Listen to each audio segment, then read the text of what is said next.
दोस्तों, पिछले भाग में हमने औरंगजेब और संभाजी राजा की परिस्थिति का तुलनात्मक अभ्यास किया। इस एपिसोड में हम ये देखेंगे कि औरंगजेब को क्यों लगा कि वह संभाजी राजा को जिंदा पकड़ सकता है और उसने इसके लिए क्या योजनाएं बनाई। साथ ही आइए समझते हैं कि उसने इस अभियान के लिए मुकरब खान को ही क्यों चुना। इसी तरह आइए देखें कि दुश्मन ने कार्य को अंजाम देने की योजना कैसे बनाई। चलो तो फिर आइए पहले देखते हैं कि औरंगजेब ने इस अभियान के लिए मुकरब खान को ही क्यों चुना। मुकरब खान का मूल नाम शेख निजाम था। असल में वह हैदराबाद के गोलकोंडा का शियापंथी दक्खनी मुसलमान था। उसकी उदारता और साहस के कारण उसे कुतुबशाही में सैनिक से सरदार तक पदोन्नत किया गया था। इस कुशल सेनापति ने गोलकोंडा साम्राज्य का विश्वास हासिल करके कुतुब शाह पर अपना वजन बढ़ाया था। बाद में जब कुतुब शाही पर मुगलों का हमला हुआ तो उसने अपना सारा कौशल दांव पर लगा दिया, लेकिन अंत में वह औरंगजेब के फितूरी के अस्त्र का शिकार हो गया और औरंगजेब की सेवा में प्रवेश कर गया। इससे खुश होकर औरंगजेब ने 29 मई 1687 को उसे मुकरब खान की उपाधि और 6000 जात और 5000 घुड़सवार की मनसब से सम्मानित किया। दक्षिणी मुसलमानों के बीच उसे एक सख्त सैनिक और एक बहादुर योद्धा के रूप में जाना जाता था। इसके बारे में इतनी विस्तृत जानकारी देने का कारण ये है कि यदि यह घटना संभाजी राजा के विकल्प के रूप में मराठों और हिंदवी स्वराज्य के लिए दुर्भाग्यपूर्ण थी, लेकिन यह निर्विवाद है कि औरंगजेब के लिए यह सौभाग्य और मुकरब खान की दृष्टि से देखा जाए तो ये एक जबरदस्त कर्तव्यगारी का उदाहरण साबित हुआ। क्योंकि अनजान अवस्था में क्यों न हो, लेकिन उसने शिकार तो एक ऐसे बाघ की थी जिसे रणचंडी प्रसन्न थी। इसलिए इस बात से इनकार नहीं किया जा सकता कि उसने तेजी से, साहसपूर्वक, लगातार और अनुशासित तरीके से काम किया होगा और इसका सारा श्रेय उसे ही दिया जाना चाहिए। लेकिन इतना सब होते हुए भी इतने निर्भीक जंगलों, ऊंचे पर्वत श्रृंखलाओं और गहरी घाटियों वाले दुश्मन के इलाके में किसी भी सक्षम विदेशी के लिए अकेले इतनी बड़ी उपलब्धि हासिल करना संभव नहीं था। इसके लिए इस भूमि को अभिशाप के समान अपने निजी स्वार्थ के लिए किसी अपने का योगदान रहना नितांत जरूरी था। यहाँ पे गनोजी शिर्के और नागोजी माने इन दो फितूरों ने नियमानुसार इस कार्य को बखूबी निभाया। दोस्तों, ये बताना बुरा और शर्मनाक लग रहा है, लेकिन गनोजी शिर्के संभाजी महाराज के सगे साले थे। दूसरे शब्दों में, वतन की लालसा में सगा भाई अपनी बहन के कुमकुम को पोंछने और वैकल्पिक रूप से हिंदवी स्वराज्य की नियति को मिटाने चल पड़ा था। साथियों, जैसा कि पहले बताया जा चुका है कि वतनदारी और सामंतवाद नामक कृमि का स्वरूप इतना भयानक होता है और उसके परिणाम भी उतने ही घातक और गहरे होते हैं। आइए इस इतिहास से थोड़े पहले के पन्नों पर एक नजर डालते हैं, ताकि गनोजी शिर्के के रूप में वतनदारी और उसके प्रति महाराजा के रवैये को गहराई से देखा जा सके। छत्रपति शिवाजी महाराज ने ईस्वी सन 1661 में सरदार सुर्वे के राज्य का सफाया कर दिया।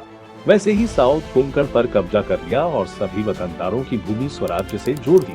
पिलाजी राजे शिर्के सरदार सुर्वे के ही समर्थक थे, लेकिन महाराज के हिंदवी स्वराज्य के दिव्य स्वप्न से अभिभूत होकर न केवल वे स्वराज्य में शामिल हुए, बल्कि दोनों परिवार समतल होने के कारण दोनों परिवार रिश्तेदारी में भी बदल गए। महाराज की पुत्री राजकुंवर बाई का निकाह पिलाजी शिर्के के बड़े बेटे गनोजी के साथ और पिलाजी शिर्के की पुत्री जीवबाई उर्फ ससुराल का नाम येसुबाई का निकाह संभाजी राजे के साथ कर दिया। लेकिन पिलाजी राजा महाराज और उनके हिंदवी स्वराज्य के महान कार्यों से अभिभूत होने के बावजूद अपनी वतन के प्रति उनका आकर्षण जरा भी कम न हुआ। इतना मजबूत रहता है ये वतन का लगाव दोस्तों। इसलिए इस विवाह के अवसर पर पिलाजी राजा ने शिवाजी महाराज से उनकी वतन के कब्जे के बारे में पूछ ही लिया। फिर जैसा कि पहले उल्लेख किया गया है, हमारे चतुर महाराजा ने समय को चालाकी से यह कहकर टाल दिए कि हमारे राज्य में वतन के लिए कोई स्थान नहीं। लेकिन स्वामी कार्य हुआ और रिश्तेदारी हुई, इसलिए जब चिरंजीव राजकुंवर का बेटा होगा तब हम आपको आपका वतन वापस दे देंगे। बाद में छत्रपति शिवाजी महाराज की अचानक मृत्यु हो गई और उनके उत्तराधिकारी के रूप में पिलाजी शिर्के ने सत्ता संघर्ष में संभाजी महाराज का साथ दिया और शिवाजी महाराज के बाद संभाजी महाराज को उनके उत्तराधिकारी के रूप में चुना गया। बाद में पिलाजी शिर्के भी गुजर गए और राजकुंवर बाई का एक पुत्र हुआ और दिए गए वचन की याद कराते हुए गनोजी शिर्के वतन के लिए संभाजी महाराज के पीछे हाथ धोकर पड़ गया। लेकिन संभाजी महाराज ने भी शिवाजी महाराज द्वारा दिए गए स्वराज्य के अर्घ को अच्छी तरह से पी लिया था। वह ऐसा कहकर मना कर रहे थे कि वादा बड़े राजा ने किया था, मैंने नहीं, और वैसे भी हमारे राज्य में वतन देने का कोई नियम नहीं है। लेकिन गनोजी शिर्के इस तरह की वितर्क से संतुष्ट होने वालों में से नहीं थे। वह अपनी स्वतंत्र वतन को देश का स्वातंत्र्य, देश और धर्म से अधिक प्यार करता था। इसलिए विवाद बढ़ गया और अंत में गनोजी शिर्के ने स्वराज्य को अलविदा कर दिया। स्वराज्य को ऐसे छोड़ने में औरंगजेब के रूप में आया ये प्रलयकारी पराचक्र भी एक बड़ा कारण था, क्योंकि यदि यह पराचक्र नहीं आया होता तो हिंदवी स्वराज्य इतना कमजोर नहीं होता और उस कमजोर घर के वासी उसके विरुद्ध जाने का साहस नहीं करते। लेकिन इतिहास को अगर मगर वर्जित है और हम सही इतिहास बताने के लिए कृतसंकल्प हैं। अंत में गनोजी शिर्के के भाग्य से प्राप्त आसान उपलब्ध समाधान के रूप में औरंगजेब को जा मिला। इस खबर ने संभाजी राजा को क्रोधित कर दिया और आस्तीन का सांप मिटाने के इरादे से उन्होंने कवि कलश को उस पर हमला करके उसे नष्ट करने का आदेश दिया। लेकिन शिर्के भी किसी कच्चे गुरु का शिष्य नहीं था। अब लड़ाई भी उसके ही आंगन में थी, इसलिए उसने कवि कलश के हमले को आसानी से ठुकरा दिया और उन्हें विशालगढ़ तक पीछे हटना पड़ा। तब कलश ने महाराज को सहायता के लिए बुलाया। संभाजी राजे तुरंत अपने मित्र के पास पहुंचे। इस समय महाराज के पास केवल 5000 की सेना थी और गनोजी शिर्के की 10,000 की सेना थी, जो संभाजी महाराज की सेना से दोगुनी थी। और युद्ध भी दुश्मन के इलाके में हुआ, परंतु फिर भी जैसे ही संभाजी राजे लड़ने के लिए तैयार हो गए, उनके हर एक सैनिक को 10 सांडों की ताकत प्राप्त हुई और रणचंडी वंश शूर ने गनोजी शिर्के को अपने कुलों समेत उसे अपने ही जामी से बाहर फेंक दिया। इतना ही नहीं, इस युद्ध में उनके 2 भाइयों को भी संभाजी राजा ने युद्ध में मार डाला। इससे तो गनोजी शिर्के प्रतिशोध के लिए और भी अधिक पागल बन गया। लेकिन उसने महसूस किया कि अगर उसने लाखों सैनिकों के साथ भी संभाजी राजा पर सामने से हमला किया तो भी इसका कोई फायदा नहीं होगा, क्योंकि भले ही यह राजा 10,000 सैनिकों के साथ सेना के सामने लड़ने के लिए तैयार हो जाए, वह आसानी से दुश्मन सेना को तबाह करके रख देगा। इसलिए बेखबर स्थिति में ही उसे गिरफ्तार करना संभव है। औरंगजेब जैसे धूर्त राजा ने इस प्रतिशोध की आग में जलता हुआ संभाजी महाराज और स्वराज्य के बहुत करीब और अब उससे घृणा करने वाला, न केवल घृणा बल्कि संभाजी राजा की खून का प्यासा इंसान समय पर मुकर्रब खान की सहायता के लिए भेज दिया। और औरंगजेब को अब यकीन हो चला कि अब संभाजी राजा जिंदा पकड़ा जाएगा, क्योंकि श्रृंगारपुर, संगमेश्वर इन्हीं प्रदेशों को शिर्कों का शिरकान क्षेत्र कहा जाता था। तो इस ऊबड़ खाबड़ इलाके के बारे में उससे ज्यादा कौन जानता होगा भला। इन सभी पृष्ठभूमियों के साथ हम अब देखेंगे कि हमारे अपने शिर्कों ने विदेशी दुश्मन की कितनी मदद की। जैसा कि पहले वर्णन किया गया है, बादशाह ने मुकर्रब खान को मिशन सौंपा तो मुकर्रब खान ने महसूस किया कि उसे अपनी काबिलियत साबित करने का इससे अच्छा मौका नहीं मिलेगा, तो वह भी सतर्क लेकिन तेजशाली चलने लगा। इसके लिए उसने पहला महत्वपूर्ण कदम यह उठाया कि औरंगजेब की तरह अपने बिजली जैसे तेज और वफादार जासूसों को संभाजी राजा के बारे में जानकारी प्राप्त करने और उनकी गतिविधियों पर नजर रखने के लिए चारों ओर फैला दिया। उनसे उसे यह सूचना मिली कि संभाजी राजे शिर्कों से निपटने के लिए रायगढ़ से खेलना यानी विशालगढ़ की ओर गए हैं। वहां शिर्कों को हरा के अब खेलना दूर की मरम्मत का काम कर रहे हैं। अब वापस रायगढ़ के रास्ते में वे कवि कलश के संगमेश्वर के महल में कुछ समय के लिए रुकेंगे और उनके पास ज्यादा सेना भी नहीं है। इस जानकारी के बल पर और अब मदद के लिए गनोजी शिर्के और नागोजी माने जैसे मराठा भी थे, जो इस क्षेत्र के अच्छे जानकार थे। तो मुकर्रब खान ने संगमेश्वर पर धावा बोलकर संभाजी महाराज को जिंदा पकड़ने का फैसला किया। लेकिन यह काम लोहे के चने चबाने के बराबर था, क्योंकि यह हिस्सा स्वराज्य के केंद्र स्थान पर था।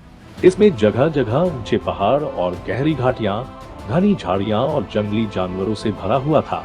स्वराज्य का मध्य भाग होने के कारण यह मराठा फौजों से भी घिरा हुआ था। मलकापुर के पास 4000 की घुड़सवार सेना थी। आंबा घाट के मुहाने पर और विशालगढ़ के रास्ते में 6000 घुड़सवार की एक सेना बिखरी हुई थी। पास के श्रृंगारपुर में 5000 घोड़े तैनात थे। ऊपर के किले प्रचित पर 500 सैनिकों का बेड़ा था। मालेघाट में निवरे मार्ग से ऊपर जाने वाली और फिर आगे कराट के पास मेलघाट तक जाने वाली सड़क इतनी घनी और इतनी दुर्घट थी कि किसी के वहां मुड़ने की कोई संभावना नहीं थी। लेकिन उस सड़क पर भी 1000 सवार दिन रात गश्त कर रहे थे। पीछे की ओर गोवा के रास्ते पर हाथखंबे के पास 2000 की खाड़ी सेना थी। इसके अलावा जयगढ़ और नावडी बंदरगाहों पर कड़ा पहरा था। कुल मिलाकर उस समय के दो प्रचलित मार्गों में से कोई भी भूमि या जल मार्ग द्वारा कहीं से भी बिना इजाजत संगमेश्वर पहुंचने की संभावना नहीं थी। इन सभी सावधानियों के बल पर संभाजी राजे सरनोबत मालोजी घोर पड़े और केवल 400 से 500 सैनिकों के साथ 1 फरवरी 1689 को किले खिलना से निकलकर संगमेश्वरा पहुंचे और बेफिकीर घूमने लगे, क्योंकि उन्होंने सपने में भी नहीं सोचा था कि इस चक्रव्यूह को घेरकर कोई तक पहुंचेगा। पर अब मुकरब खान जैसे करारी और कठोर सेनानी ने स्वकीय फितूरों की मदद से इस चुनौती का स्वीकार किया था। हालांकि उस समय मुकरब खान 55 साल का था, लेकिन उसका शरीर पतला पर बहुत तेज था। उसने अपनी सेना में भी हमेशा सख्त अनुशासन बनाए रखा था। स्व सिपाहियों और जानवरों को भी उसने तेज तर्राज रखा था। एक तारीख को संभाजी महाराज संगमेश्वर पहुंचे और उनके जल्द ही रायगढ़ जाने की खबर मुकर्रब खान को उसके जासूसों से मिली और उसने तुरंत हलचल शुरू कर दी। जासूसों की मदद से उसने थानों के उपरोक्त सभी नाकाबंदियों पर ध्यान दिया और क्षेत्र के जानकार गनोजी शिर्के की मदद से संगमेश्वर पहुंचने और मिशन में कामयाब रहे तो भी और दुर्भाग्यवश फंसे तब भी खुद की और अपनी सेना की जान बचाकर भूल भुलैया से बाहर निकलने की उचित योजना बनाई। रास्ता घाटियों से गुजरता था, दुश्मन का मेन बेस था और चूंकि यह एक बहुत ही महत्वपूर्ण ऑपरेशन था, इसलिए हर कोई कैसे ख्याल रखेगा और अनुशासन कैसे बनाए रखना है, इसकी उचित जानकारी दी। जाने से पहले एहतियात के तौर पर और सभी की आंखों में धूल झोंकने के लिए उसने अपने चचेरे भाई से कहा, मेरी जगह सुझाओ।